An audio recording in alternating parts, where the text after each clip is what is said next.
Bonjour et bienvenue chez Seb l'Aquariophile. Je suis ravi de vous retrouver dans cette nouvelle vidéo qui d'ailleurs sera pour moi ma première ouverture de colis. Aujourd'hui, nous allons parler de filtration naturelle et pour l'occasion j'ai commandé quelques produits de la marque Cocoplante que certains connaissent déjà. Ils commercialisent des filtrations naturelles pour aquarium et ce concept m'a très vite séduit et l'idée même de filtrer un bac sans pompe et d'avoir des plantes qui sortent de l'aquarium est tout simplement géniale. J'étais impatient d'essayer ce concept et c'est la raison pour laquelle j'ai commandé 2 filtres et un petit bac pour tester cette innovation française. Ces filtres ont été conçus par 2 jeunes entrepreneurs français, Maël et Marc, cofondateurs de la marque Cocoplante. Ce sont des produits éco-responsables fabriqués en France en collaboration avec des structures de réinsertion professionnelle. Zéro plastique, la cocoplante est un déchet recyclé de l'industrie agroalimentaire et ça, il fallait vraiment le souligner. Voyons voir à l'intérieur de ce colis. Ça, c'est la Coco Garden. Ce filtre est composé d'une demi-noix de coco qui sera le réservoir des billes d'argile dans lesquelles on viendra placer les plantes qui peuvent vivre et pousser les racines dans l'eau. Et voici mon nanocube qui lui est muni de la Coco 30, c'est le même filtre que le premier sauf qu'il est équipé d'une pompe.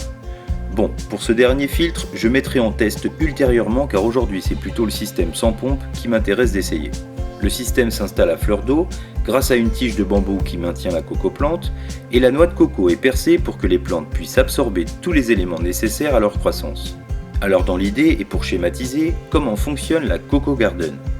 Eh bien les billes d'argile serviront de support pour fixer les plantes et les bactéries viendront se fixer dans les billes d'argile. Ces bactéries vont participer à la transformation des déchets des poissons en nitrates. Et à leur tour, ces nitrates seront consommés par les plantes par capillarité. Les plantes préconisées pour planter dans la noix de coco sont des chlorophytum, les spathiphyllum et les pothos. D'ailleurs, il est possible de planter de 1 à 3 plantes pour cette demi-noix de coco. Alors bien entendu, au vu de la taille de l'aquarium, je ne vais pas tester le produit avec des poissons, mais plutôt avec des crevettes. Je vais donc installer une petite famille de Neocaradina très facile à maintenir dans ce volume. La cocoplante est prévue pour purifier 10 litres d'eau, mais vous pouvez en rajouter d'autres pour des bacs beaucoup plus grands. Voilà, il ne me reste plus qu'à mettre tout ça en place, car j'ai vraiment hâte de démarrer ce test et de vous faire découvrir la suite dans le prochain épisode Cocoplante. En effet, nous verrons comment l'installer et surtout voir si tout fonctionne comme il est indiqué dans les instructions. En attendant, je vous invite à liker la vidéo si vous avez aimé, ou tout simplement vous abonner à ma chaîne et de ne pas oublier d'activer la petite cloche pour recevoir les dernières vidéos mises en ligne. Quant à moi, je vous dis à bientôt sur Seb l'Aquariophile.